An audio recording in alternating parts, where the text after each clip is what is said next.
is he had an amazing intensity when he played.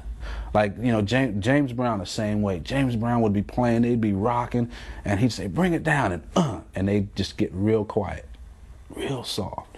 There's not too many people that can get quiet like James Brown, but Curtis Mayfield would play a whole concert down there.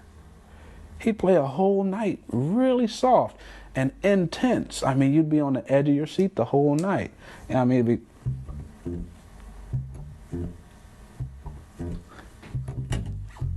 Freddy's dead, you know. I mean, real soft, and he'd be singing in that high falsetto, and man, you know, the women would be going crazy, and it was so intense at a soft volume. How do you do that? You know, it's rare, if ever, that you hear that nowadays. You know, the thing now is just to play loud, you know, bang them over the head. But who can play soft? Who can say what they want to say and make people listen in a soft voice? Wow, Curtis Mayfield was the master. And I really recommend going back and finding anything with Curtis Mayfield you can. If you can find some live video footage, even better. And you'll see what I'm talking about. And man, I'm just fortunate at how lucky we were at the early age. I mean, I was 5, you know, playing my Univox bass.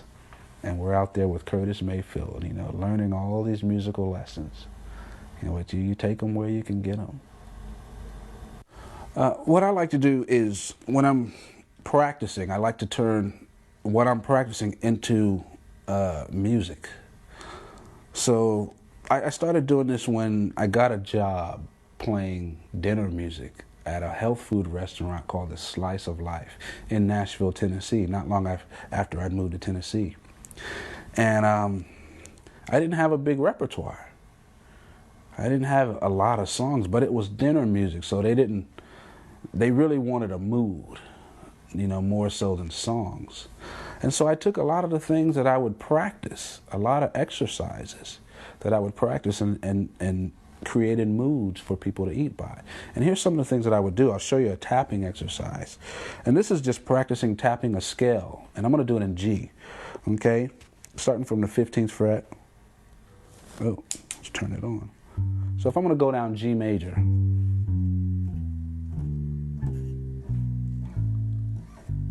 okay? Now what I'm going to do is I'm going to tap the chord, okay, G major. And all I'm going to do is, starting with my left index finger, then I'm going to go up to the 5, right index, then right middle or either ring finger. I'm going to use my ring finger. That's the 9, okay? So we got G, D, A. Then I'm going to put the 10, okay, on top, B, right? Now I could also go just 1 and then go up 5 and keep going up 5th. Right? I'm going to do it this way. And the key is to build strength in the fingers by letting each note ring. So I'm pressing down all the time, right? And whenever I want to hit a note, I just lift that finger. Okay, now it's starting to sound more like a piano rather than, most of the time when we tap, we just do that. Okay, let them ring. Then just go down the scale.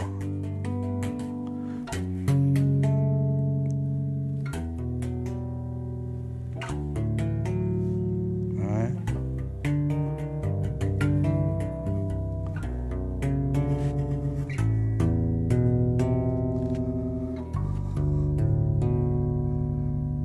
Okay. Now, once you're comfortable with that, you just make it more musical. Just have fun with it.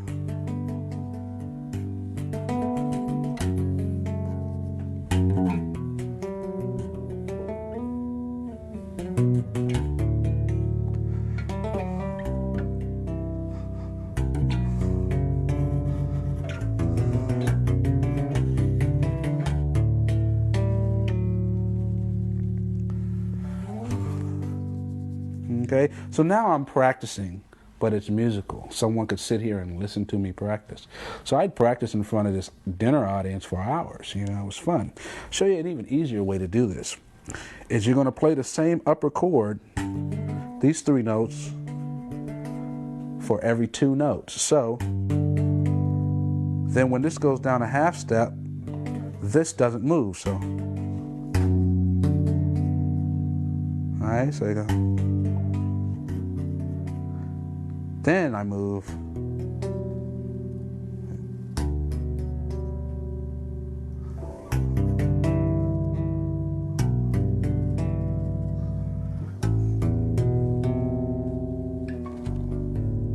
Okay, so now you have a couple ways of doing it.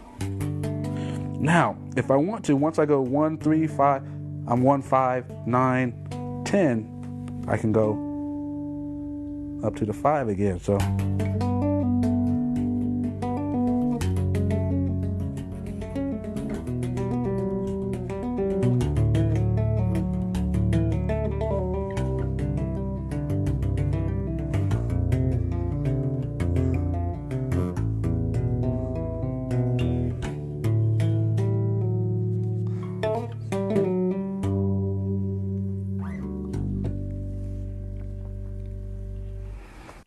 creativity is valuable for creating your own voice, for one. And creativity and inspiration are very, very similar. Fine line that separates the definition of both in my mind. But a lot of people ask me where I get ideas from. And a lot of times I don't really have answers. But it comes with just having an open mind. And a lot of it, I think also, this is a guess, comes from not being afraid to go there. Because I don't think I'm any more creative than anyone else, but I will go there to that point. I'll take those chances where others will play it safe. And I'm not the type to play it safe most of the time. So a lot of the times, what may seem creative to me is where, let's say tapping, okay? I'm gonna play,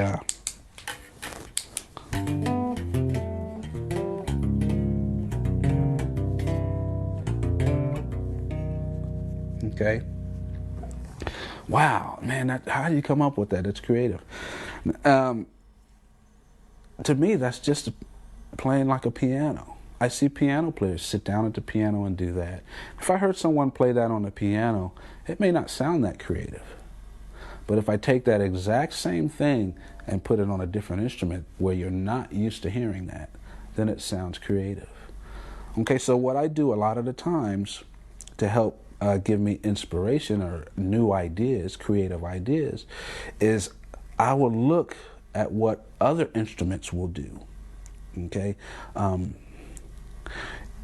If I want to be a great bass player, which of course I do, I need to listen to bass players, okay? If I want to be a great musician, I need to listen to all of music.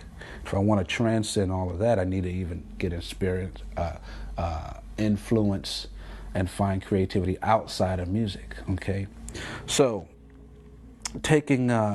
we'll stick with music, taking piano techniques and just putting them on the guitar or on the bass.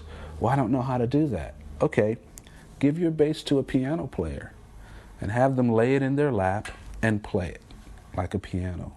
Immediately they'll come out with music. And it's going to sound different than any guitar player or any bass player that you've ever heard. Then maybe you have a tape recorder and you learn what they did. All right? Maybe you take a saxophone player and do the same thing. Have them hold have them hold the bass, with the headstock up by their mouth and finger some of their saxophone patterns. Because think about this. Look at this. What is this? This is a saxophone player. If I take this and lay it on its side, what do we got? We got Stanley Jordan. Okay? So now we can not only take saxophone lines like Donna Lee, we can now take saxophone technique and immediately apply it to the bass. Okay? Drum rudiments, obvious. Okay, I don't even have to talk much about that. But you can take paradiddles, ratomacules, all these different drum rhythms and start applying them to the bass. Okay, you can do them between the two hands or you can do them between one hand. Okay, I'll explain that real quick. A paradiddle is right, left, left, left.